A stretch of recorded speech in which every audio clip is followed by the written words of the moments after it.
За сайн байна уу? Шаа амралтын цагуудаар хүүхдүүдийн баруун зүүн тархийг хөгжүүлэх бас анхаарал төвлөрөлтийг сайжруулах энгийн хурууны дасгалыг танилцуулж байна. Эхний хуруун дасгал нь болохоор маш хөнгөн төрлийн дасгалууд. Тэгэхээр хүүхдүүд маань маш амархан хийх боломжтой эхний хуруун дасгалыг танилцуулъя. Нэг гарынхаа эрхийн хуруугаар нөгөө гарынхаа хурууны салаануудад массаж хийж өгөх байгаа.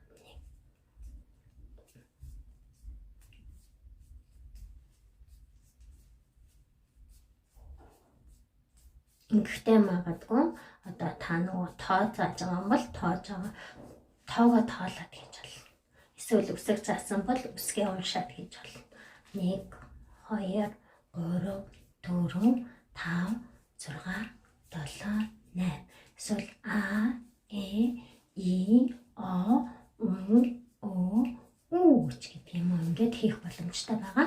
За хоёр дахь дасгал нь болохоор гараа ингэж босгож байгаа эрхийн хуруугаараа хуруунуудаа дааж өгнө. Ингэхдээ хоёр гараа зэрэг хийн шүү. 2 3 4 1 2 3 4 1 2 3 4 1 2 3 4. За ингээд хуруунаараа дараа төгчнө. За үүний дараа яах вэ гэхээр гараа ингээд салавчилж атгаад эргүүлж өгнө. 1 2 3 4 5 1 2 3 4 5.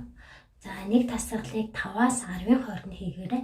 10-аас дээш олон удаа хийхээр жоохон хүүхдүүд маань залхачих гээд байдаг. За дараагийн 3 дасгал нь болохоор жоохон хурууны өндөгтэй холбоотой дасгалууд. За хамгийн ихний энгийн дасгал нь болохоор за ингээд хоёр гарынхаа хуруунуудыг яг нийлүүлнэ хүүхдүүд маань.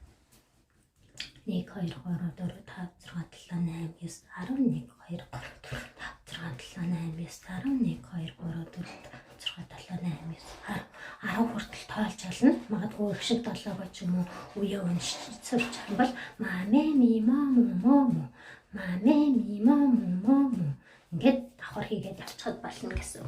За дараагийнх нь юу вэ гэхээр 1 2 3 4 5 өндөгнүүдээ нийлүүлнэ гэсэн. Сайн ингээ бүгдийг нийлүүлсэн бол дараагийн дасгал дээр болохоор өндөгнүүдээ нэг нэгээр нь салгаж нийлүүлэх байгаа.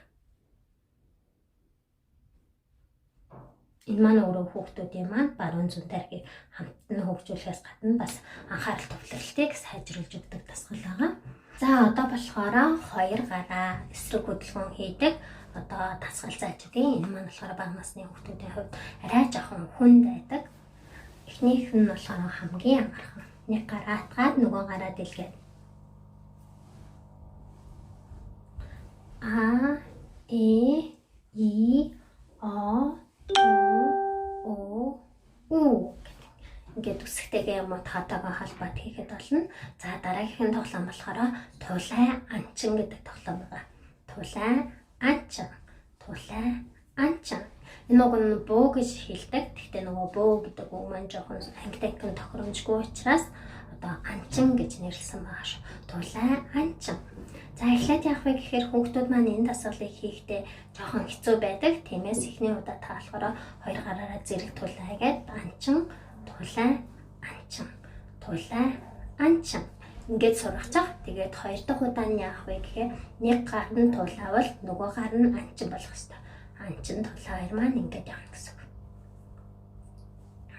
За энэ дасгалыг хийхдээ болохоор 3 хуруугаа нийлүүлж ингэж тулай хийх. Тэгээд ингэ тэгшхэн барих дээр бас нэлээд сайн анхаарч өгөөрэй.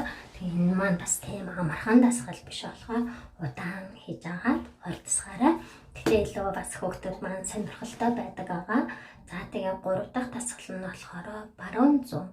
Улаан дарцаг барьж аваад улаан дарцаг, цагаан дарцаг, улаан зарцаг, цагаан дарцаг гэж тоглодгийг. Гэхдээ дарцаг гэлтэй ч юм уу хамт тоглоход жоохон ажиллагаатай бас дарцгаараа хүүхдүүд маань бие бинийгээ зогчиж магадгүй учраас би болохоор энийг жоохон өөрчлөөд баруун гар, зүүн гар гэдэг тоглоом болгоод хүүхдүүдээрээ тоглуулаарай гэж зөвлөмөр байна. За баруун гар, зүүн гар, баруун гар, зүүн гар, баруун гар, зүүн гар, зүүн гар, зүүн гар, баруун гарч гэдэг юм уу. Та нөгөө баруун зүүн гэж солбож хэлээд авахгүйгээр баруун 100 баруунч гэдэг юм уу. Ингээд сонирхолтойгоор хүүхдүүдэд хийлгээд үзээрэй. Тэгэхээр гүн хүндүүдийг нь холбоод хүүхдүүдийнхаа одоо нэг чадварт нь тохируулаад дээрэс нь өөрсдийнхээ зарцуулах цаг хугацаанд үзэж байгаа хичээлтэйгээ холбоод ингээд хүүхдүүдтэй дасгал хийгээд яваараа энгийн хурууны дасгал мөртлөө хүүхдүүдийн маань баруун зүүн тэрхийг хөгжүүлэх, дээрээс нь ойрын гэнсэргийг анхаарал төвлөрүүлэхэд одоо маш их чухал нөлөө үзүүлдэг шүү. Баярлалаа.